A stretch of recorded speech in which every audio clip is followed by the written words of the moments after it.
میرے تحریک انصاف کے ساتھیوں، آج میں بڑے دکھ کے ساتھ ایک میسج آپ کو دینا چاہ رہا ہوں کہ 24 نومبر کو جس کو آخری کال کہا گیا ہے کہ یہ آخری کال ہے اور یہاں اس کال سے عمران خان صاحب کو رہا کروایا جائے گا، لیکن وہ مظاہرہ جس طریقے سے وہاں پہ ڈی چوک پہ ہوا اور جو فورسز نے اور ڈی چوک میں ہمارے پی ٹی آئی کے وہاں پہ جو ورکرز تھے، وہاں پہ کوئی اور تقریب کار بھی اس میں داخل ہو چکے ہوں گے کہ جس طریقے سے وہاں لڑائی ہوئی ہے، اور خاص کر پی ٹی آئی کے ورکرز جن کی شہادتیں ہوئی ہیں، وہ بڑے دکھ اور درد کی بات ہے۔ اور وہاں پہ پنجاب کی قیادت اور جو وکلا کو قیادت دی گئی ہے، جو ان کو ذمہ داریاں دی گئی ہیں، مجھے بڑے افسوس سے یہ کہنا پڑ رہا ہے کہ انہوں نے اپنی ذمہ داریاں پوری نہیں کی۔ انہوں نے اپنے میسج دیے، ویڈیو میسج چلائے، اور انہوں نے یہی کہا کہ ورکر وہاں پہنچے۔ وہاں پہ ورکر پہنچا ہے، کے پی کا پہنچا ہے، پنجاب کے کچھ ورکر پہنچے ہیں وہاں پہ، اور انہوں نے وہاں پہ ٹھیک ٹھاک پروٹیسٹ کیا، انہوں نے مظاہرہ کیا عمران خان کے لیے۔ اور میں آپ کو یہ بتاتا چلوں کہ یہ آخری کال نہیں تھی۔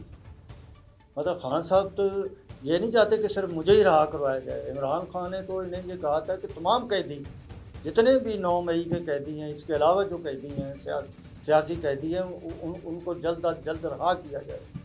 لیکن یہ مس مینج ہوا ہے سارا، جس سے اتنا بڑا ظلم ہوا ہے کہ ہمارے جو ورکر شہید ہوئے ہیں، جو زخمی ہوئے ہیں، ابھی بہت سارے ورکر کا پتہ نہیں چل رہا۔ میں حکومت کے آگے بھی اپیل کرتا ہوں کہ وہ صبر سے کام لے۔ ہر جمہوری ملک کے اندر ہر کوئی احتجاج کر سکتا ہے، عام آدمی احتجاج کر سکتا ہے اپنے حقوق کے لیے، اور پارٹی کا جو سیاسی پارٹیاں ہوتی ہیں وہ بھی احتجاج کرتی ہیں، لیکن مظاہرے کو نہیں روکنا چاہیے تھا۔ میں سمجھتا ہوں کہ سنجانی پہ جس طریقے سے بات ہو رہی تھی کہ وہاں پہ اگر دھرنا ہو جاتا تو بہرحال یہ بہت جو بھی ہوا غلطیاں ہوئی ہیں، لیکن ان غلطیوں کا ازالہ کیسے ہوگا؟ ان کا ازالہ جو شہید ہو گئے ان کا تو ازالہ ہو ہی نہیں سکتا۔ ان کی فیملیز کا کیا بنے گا؟ تحریک انصاف کے یہ جو لیڈرشپ ہے، ان کو چاہیے کہ ان کے لیے کوئی لائحہ عمل بنائے، ان کی فیملیز کے لیے ان کی کوئی مدد کی جائے۔ تو یہ سوچنا چاہیے انہیں۔ میں صرف یہ آج جو ویڈیو ریکارڈ کروا رہا ہوں، صرف اس لیے کروا رہا ہوں کہ یہ سوچیں ان کے لیے، کیونکہ یہ تحریک انصاف چاہے کچھ بھی ہو جائے، یہ پارٹیاں، سیاسی پارٹیاں ختم نہیں ہوتی، یہ اپنے آپ کو زندہ رکھتے ہیں لوگ۔ عمران خان نے اس کے لیے جدوجہد کی ہے۔ میں فاؤنڈر ممبر ہوں، امین ذکی میرا نام ہے، سیکرٹری جنرل رہا ہوں پنجاب کا۔ میں نے پورے پنجاب میں ہم نے ورک کیا ہوا، میرے ساتھ اور بھی ہمارے ساتھی تھے پرانے۔